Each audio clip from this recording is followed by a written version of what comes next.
चुनावी सरगर्मी जोरों शोरों पे चल रही है। चुनाव का आज पहला दिन शुरुआत करने के लिए अरविंद राजभर जी आए हैं श्रीनाथ बाबा मठ पर दर्शन कर और यहाँ से अपनी चुनावी यात्रा को प्रारंभ करने के लिए आए हैं।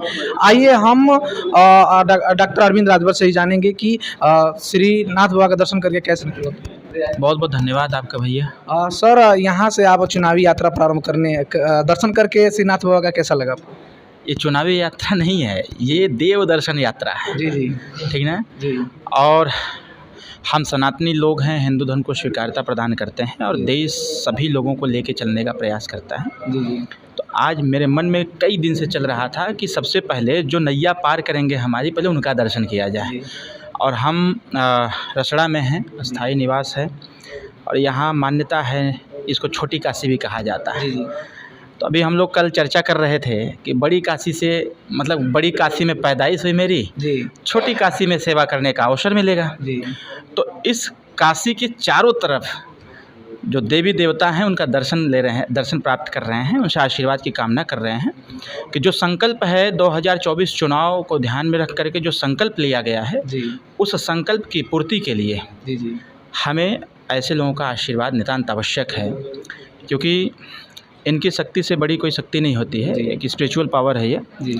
तो जनता के आशीर्वाद के साथ साथ देवी देवताओं का भी आशीर्वाद होना चाहिए, तभी हम जनता का कल्याण कर पाएंगे। सर, कहा जाता है कि आप बलिया से नहीं काशी से बनारस से आते हैं। लोग कह रहे हैं कि बाहर के लोग आकर के यहाँ चुनाव लड़ रहे हैं, इस पर क्या कहेंगे? ये सिर्फ कमेंट है, ऐसा नहीं है। सेवा भाव कहीं भी किया जा सकता है। जी जी, माननीय देश के प्रधानमंत्री जी गुजरात से आते हैं और काशी में आकर के माननीय सांसद बने, प्रधानमंत्री बने।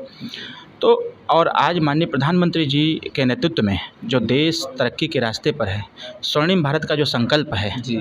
और जो देश की सामाजिक, शैक्षणिक, राजनीतिक और आर्थिक स्थिति जो बदलते हुए नज़र आ रही है, तो क्षेत्र मायने नहीं करता है, विल पावर मायने करता है। जी। तो मेरे हिसाब से इसको क्षेत्रवाद से न बांटते हुए विकासवाद की परिकल्पना कैसी होगी, विकासवाद कैसे होगा और विकसित और विकासशील कैसे क्षेत्र होगा, इस पे हमें बात करनी चाहिए।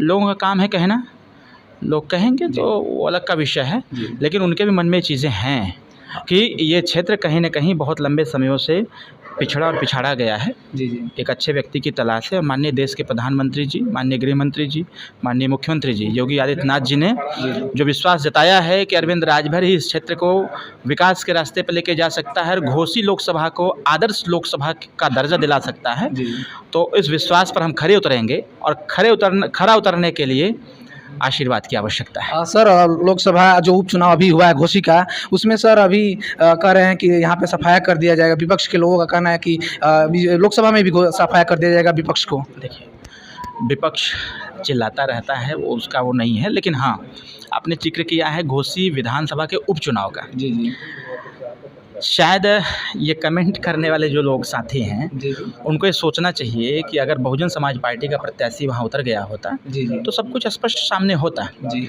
लाख विरोध के बावजूद जो हमारे माननीय प्रधानमंत्री जी, माननीय मुख्यमंत्री जी ने जो काम किया है, उसी काम का परिणाम रहा और कार्यकर्ताओं की मेहनत की देन रही कि 82,000 वोट पा गए हम लोग। आप जो इलेक्शन कमीशन ऑफ इंडिया है, जब उसका सर्वे आप देखेंगे, उसकी रिपोर्ट देखेंगे तो आपको खुद ही लग जाएगा। और जब हम विगत चुनाव जो पूर्व के चुनाव हुए हैं उसको देखेंगे तो ये हो जाएगा, बीएसपी चुनाव वहाँ अपने प्रत्याशी को लड़ा दी होती तो घोसी विधानसभा का उपचुनाव एनडीए के पक्ष में होता। वो चुनाव अलग था, ये चुनाव अलग है। आप यहाँ देख रहे होंगे, यहाँ सर्वस्व समाज के लोग हैं और सभी लोग चाहते हैं कि देश के माननीय प्रधानमंत्री जी को तीसरी बार प्रधानमंत्री बनाया जाए।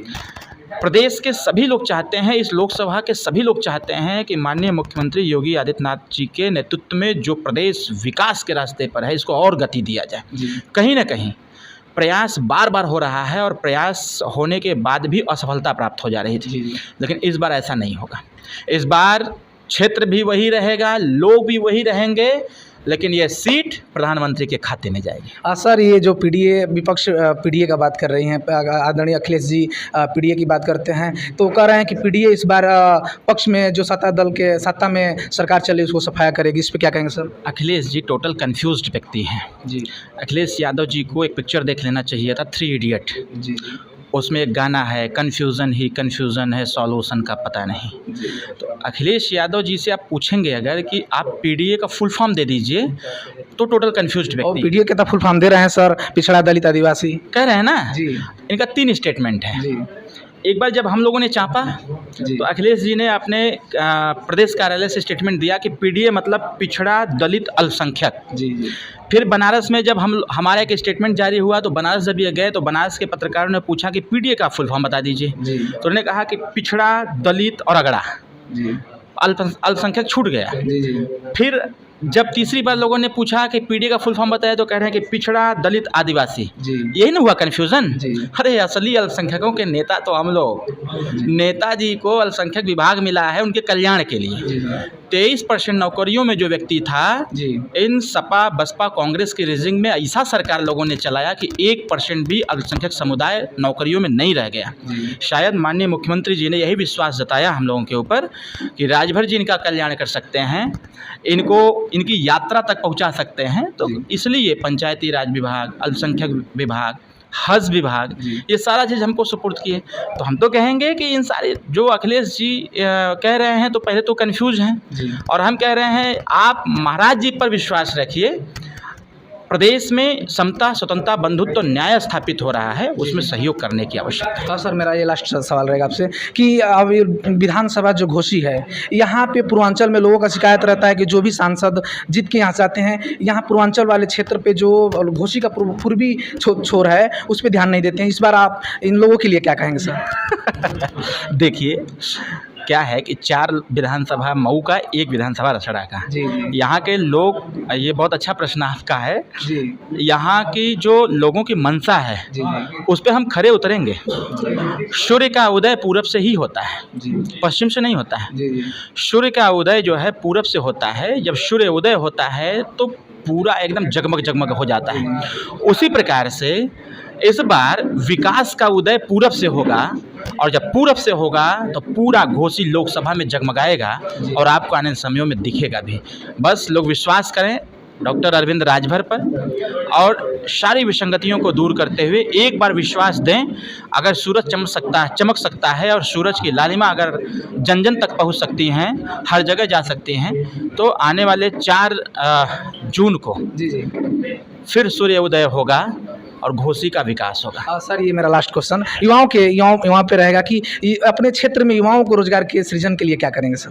अरे हम पहले से काम कर रहे जी। हैं। जब हम मंत्री थे जी जी लघु उद्योग विभाग के, तो उसी समय से हम काम कर रहे हैं। मऊ में तमाम ज़मीनों को एक्वायर करवाया गया, जी। मेरे सिग्नेचर से हुआ था। जी और जो छोटे छोटे कल कारखाने खोले जा रहे हैं, ये हमारा ड्रीम प्रोजेक्ट था जी कि जब मैं अपने विभाग का मंत्री बना तो हमने पूरा प्रयास किया जी कि छोटे छोटे लघु उद्योग को स्थापित किए जाएं, और जो बच्चे यहाँ के पंजाब, गुजरात, महाराष्ट्र काम करने जाते हैं, ऐसे बच्चों को यहीं पर रोजगार दिया जाए। जी तो हमारा प्रयास ये ज़रूर होगा कि यहाँ के युवा या फिर उनके नीचे जो छोटे छोटे बच्चे हैं, उनका विकास हर स्तर पर कैसे होगा, इसके लिए व्यवस्था बनाई जाएगी। और हम अपने युवाओं को जो पढ़ लिख करके बेरोजगारी का दंश झेल रहे हैं, इनके विकास के सबसे आसान है लघु उद्योग, जी। छोटे छोटे कल कारखाने। जी जो हमारे प्राइमरी विद्यालय हैं, बच्चा पढ़ेगा नहीं तो बढ़ेगा कैसे, तो उसके पढ़ाई लिखाई के लिए अच्छी व्यवस्था, इसकी मांग हम लोग कर रहे हैं। और इसी मांग पर माननीय मुख्यमंत्री जी ने एक अटल आवासीय विद्यालय जी। का निर्माण उन्होंने करवाया पूरे जनपदों में, और वहाँ गरीब घर के बच्चे पढ़ लिख रहे हैं। तो आने वाले समयों में अवसर मिलता है। जी तो हमने माननीय सीएम साहब से भी कहा है, माननीय पीएम साहब से भी कहा है कि अटल आवासीय विद्यालय जिसमें गरीब घर के बच्चे पढ़ते हैं, ये सिर्फ जनपद पर नहीं होना चाहिए, ये हर विधानसभा में होना चाहिए। जो प्राइमरी विद्यालय में बच्चे पढ़ रहे हैं, इन्हीं का रजिस्ट्रेशन उसमें हो, कंपटीशन में बैठे, उसमें जो होनहार बच्चे हैं वो उनका एडमिशन उसमें हो, और कक्षा 5 से लेकर के 12 तक बिना पैसे में पढ़ा करके उनको आगे बढ़ाया जाए। तो जब तक शिक्षा नहीं होगा तब तक उनका विकास नहीं होगा, रोजी रोजगार नहीं होगा तो बच्चे बेरोजगार होकर के घर में बैठ के ताश खेलेंगे ग्रुप बना करके।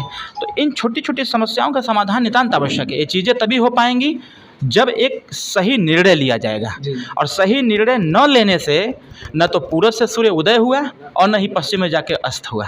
सूर्य दिख ही नहीं रहा कि आखिर है कहाँ। एक बार लोगों ने विश्वास जताया, पूरा 5 साल जेल में बिता दिया एक लोगों ने।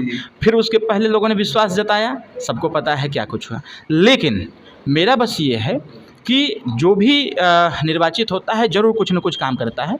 जो काम जहाँ पर रुक गया है उसको आगे बढ़ाने का बंदोबस्त किया जाएगा। ये अकेले हम नहीं, पूरा समाज, पूरी जनता लपट करके इस घोषी को एकदम आदर्श घोषी बनाने का काम करेंगे।